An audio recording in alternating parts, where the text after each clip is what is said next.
دوسری بات یہ ہے کہ جب یہ ٹیسٹ ہم نے قبول بھی کیا تو آپ نے، انہوں نے میں نے، ہم سب نے علیحدہ علیحدہ نہیں کیا، یہ ہم نے کولیکٹیولی کیا. لیکن اللہ تعالیٰ کے امتحان کا تقاضا یہ تھا کہ جب آپ نے فردن فردن جنت یا جہنم میں جانا ہے تو پھر آپ فردن فردن ہی اس ٹیسٹ میں سے گزرے بھی. چنانچہ پھر جب روحیں کریٹ کی گئیں تو پہلے تو سب روحوں سے ایک عہد لیا گیا، ان ساری روحوں نے وہاں پر ایک عہد لیا. اس کے بعد جو لوگ اس ٹیسٹ سے ریلکٹنٹ تھے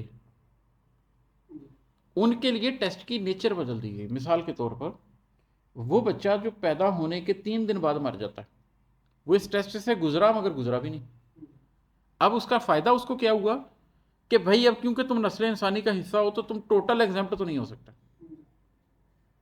ٹیسٹ سے تو تمہیں گزرنا ہی پڑے گا.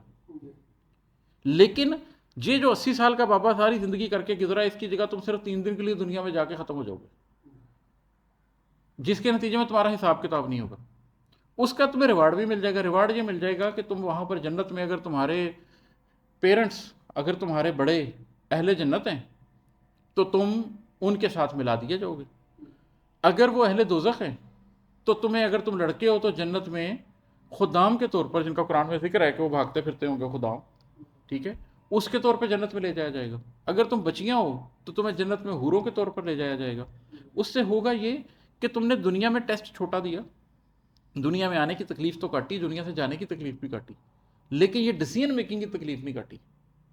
چنانچہ آخرت میں تمہیں جہنم نہیں دی جائے گی، جنت دے دی جائے گی، لیکن جنت میں وہ مقام نہیں ملے گا جو ٹیسٹ دے کے آنے والوں کو ملے گا. تو کچھ لوگوں نے چھوٹے ٹیسٹ کا انتخاب کیا اور ان کو اس چھوٹے رستے پہ بھیج دیا گیا. ان کی جنت کنفرم ہے، لیکن ان کو جنت میں بادشاہوں والا سٹیٹس نہیں ملے گا، ان کو جنت میں خدام کا سٹیٹس ملے گا. جنت کا خدام ہونا بھی بڑی بات ہے، ٹھیک ہے. اور جو لوگ اپنی بالغ عمر تک پہنچیں گے وہ اس ٹیسٹ کو مکمل طور پر امبریس کر کے آئے ہیں. ہم نے اس ٹیسٹ کو مکمل طور پر دینا ہے.